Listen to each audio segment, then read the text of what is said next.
Big T Steak Corner. Hello everyone and welcome to yet another video. Here I am, you can probably see me. So here we have a 2011 iMac 21.5 inch. I actually got this for free from my college on the condition that I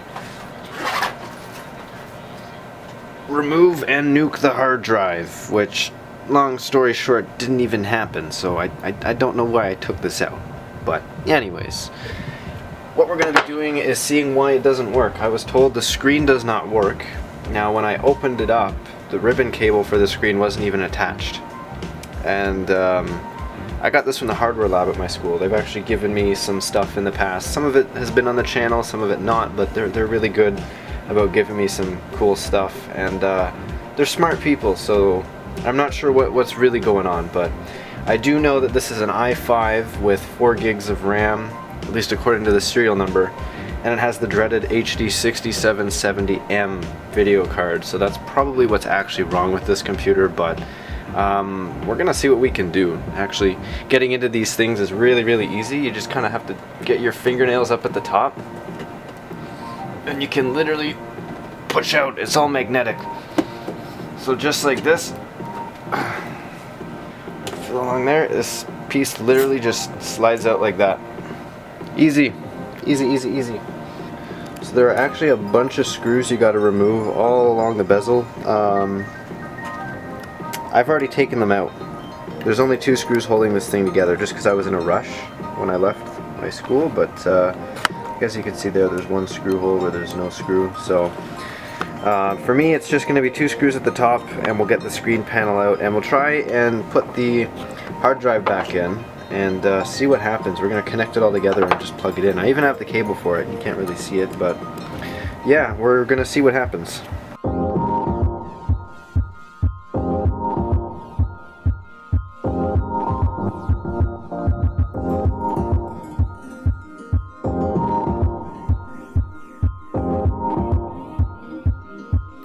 Alright, so as you can see, that was a really easy, straightforward process for me, and that's just because I disconnected a lot of the ribbon cables. As you can see, much like the MacBooks, these iMacs use a little display cable there. That was actually unplugged when I initially took the screen off at school. So I'm literally going to go ahead and honestly just put this all back together, and I want to see what happens, because like I said, that display cable was not attached when I had opened up the unit. Whether or not it was just a freak accident that I yanked it out, I don't know. I was very gentle with it, and none of the other cables came out. So yeah, we're gonna put the hard drive back in. The way that you put it in is really weird. It's like this, and then you take and grab your little cables here, you just feed them in like that. You got to be careful here too. That's the power supply.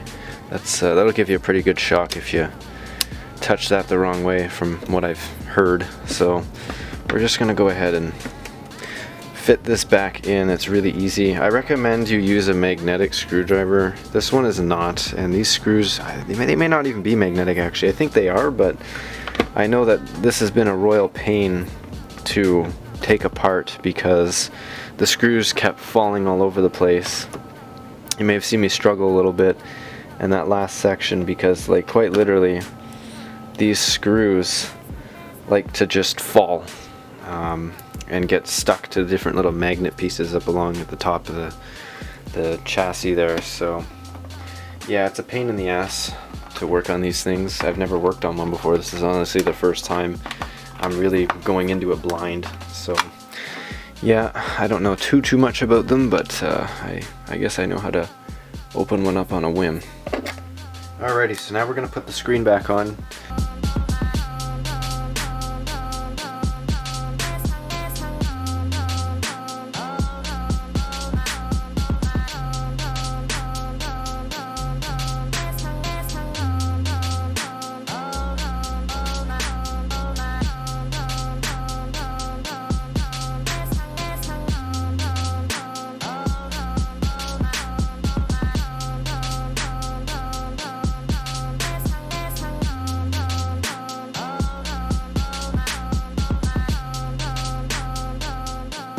Alright, so we got the Mac put back together, mostly, and we're just going to cross our fingers and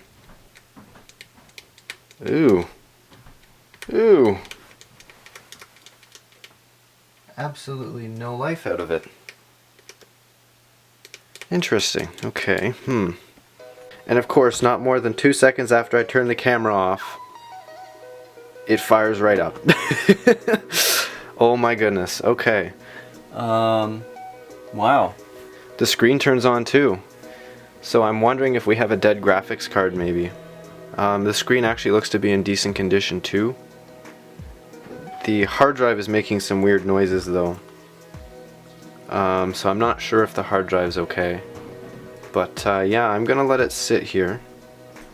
And we'll see what happens. Ultimately I need to test the GPU though, to see if it works. We need to do some hardware acceleration. Oh.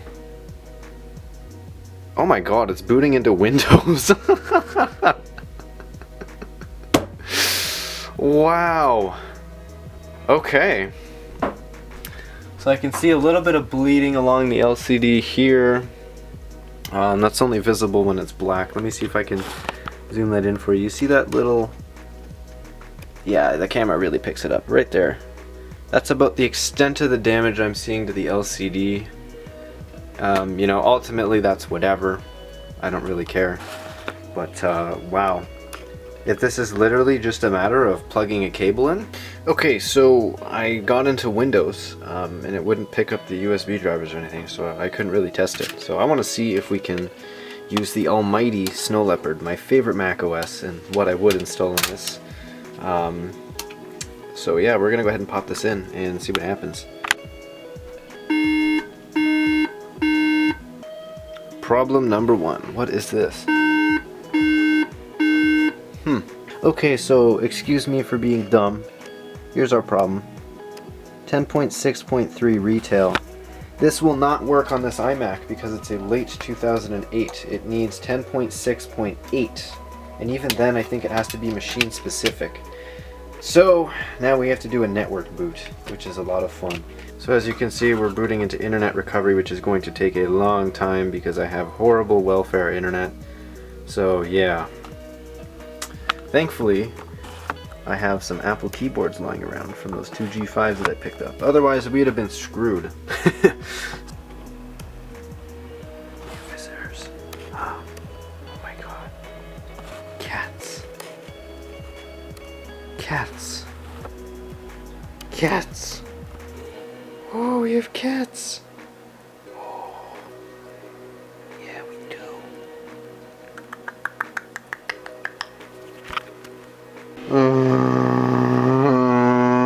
On a more serious note, one thing I'm noticing that we're going to have to do is we're probably going to have to yank the entire motherboard out and repaste it. The CPU and the GPU rather, assuming the GPU works, because this thing, it's blowing out a lot of air and it's pretty loud. So I'm thinking a repasting is unfortunately in order, which involves yanking out the entire motherboard. So that will be fun. So we have pizza, and we also have what appears to be a potentially working iMac. 2.7 gigahertz, pretty decent. I'm gonna have to try some hardware acceleration or hardware accelerated programs in a moment here, but other than the loudness issue, it seems to be good so far, so that's really freaking cool. Definitely off to a good start here. Found this website that lets you do 3D accelerated testing through a browser with HTML5, and the fact that it's doing it is really all we needed to see. So we're definitely off to a really good start here, but I'm going to keep watch of it and we'll see what happens. Well, if you've ever wondered what the inside of an iMac looks like, here it is. Nothing terribly interesting other than a freaking rat's nest of cables. God, this is going to be terrible to put back together.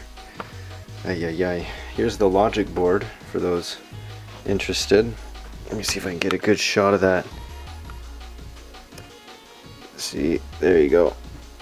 So what we got to do is we got to take the CPU, which I think might be here. Yeah, this would be the CPU, and then the MXM GPU, and we have to apply some good old thermal compound to them and see if that helps our situation out a bit. Now here's something interesting. The CPU is socketed. I'm very surprised. So you could, in theory, go out and buy the appropriate CPU with the appropriate stepping that the 2.7 i7 version, or 2.8 gigahertz i7 version of this computer would have had, because they did make i7 versions with 2.8 gigahertz. You had to special order them, but you could in theory go out and do that. Very, very neat. For thermal compound, we're choosing Cooler Master Master Gel Pro, and the reason for this is this stuff is rated to last a really, really, really long time before it becomes crusty, and it's also pretty decent. It's no Arctic Silver 5 or Arctic MX4, but still some pretty decent stuff from what I've heard. And the way you apply it is really, really weird. I'm going to show you how. So you got your CPU right here, and what you do is you just take the stuff, and it comes out real easy. Just kind of put it like that. And then you actually have to use this little card right here, and you have to kind of like spread it. Now I don't know how I'm going to do it with this motherboard because it's very awkward, but the idea is you're supposed to take it and spread it evenly. I've never ever done this before. I've heard of people doing it. I'm not a big fan of doing it this way because this wasn't what we were taught in school. We were taught to put a little pea-size amount in the middle, or look up a reference online. There's actually websites like Arctic Silver will tell you, I think it's Arctic Silver, they'll tell you on their website, you know, for this processor or this series of processors, this is how you apply the thermal compound and which direction. So yeah, I'm not a big fan of doing it this way, but allegedly this is how this stuff is supposed to work, and it doesn't work any other way apparently. So yes, watch as I put this on, and probably not do it totally right because it's very, very hard to do with this with these angles. It's not very easy.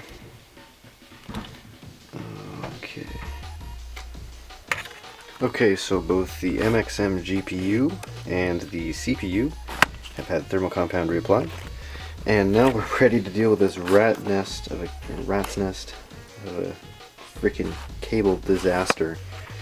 We're gonna plug it all back in and see if it works. So wish me luck. Yikes. Alright, so we're at about the halfway mark of reassembling this thing, and let me tell you, oh my goodness, it is a disaster to put this back together.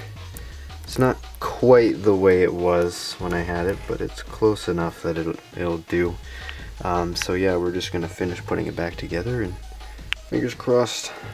Well, after ripping the entire computer apart, I'm quite pleased to say that it still works. We're gonna put in our extra 4 gigs of RAM in a minute here.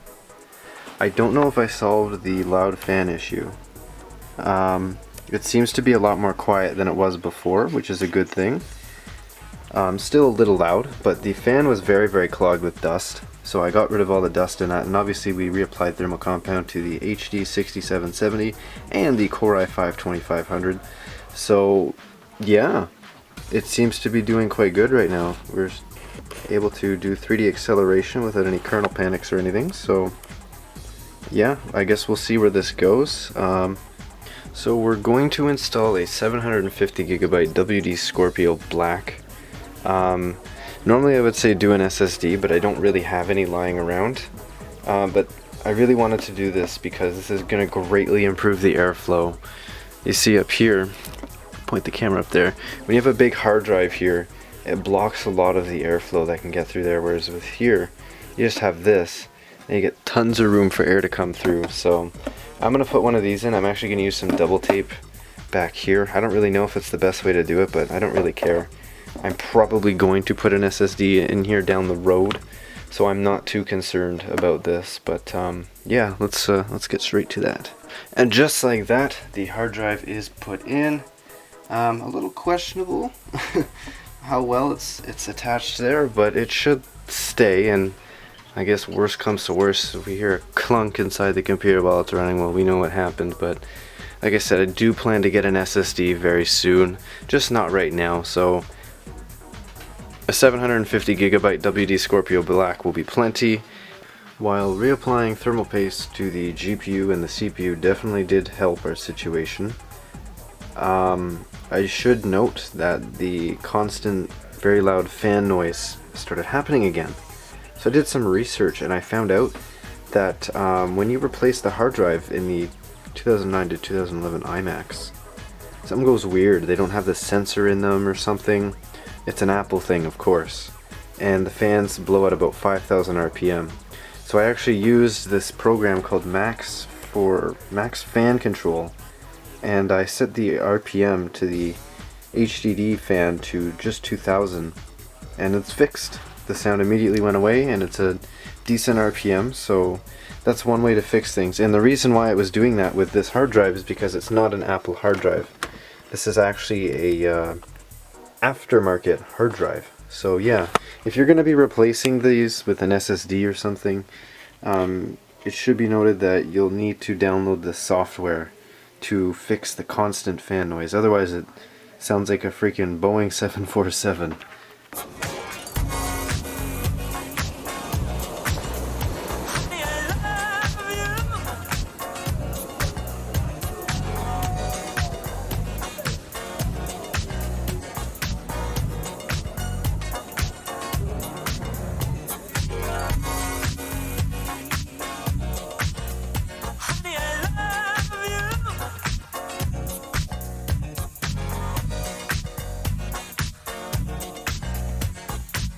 So with a bit of cleaning up, this iMac turned out to be a huge success. I can't believe I got this for free.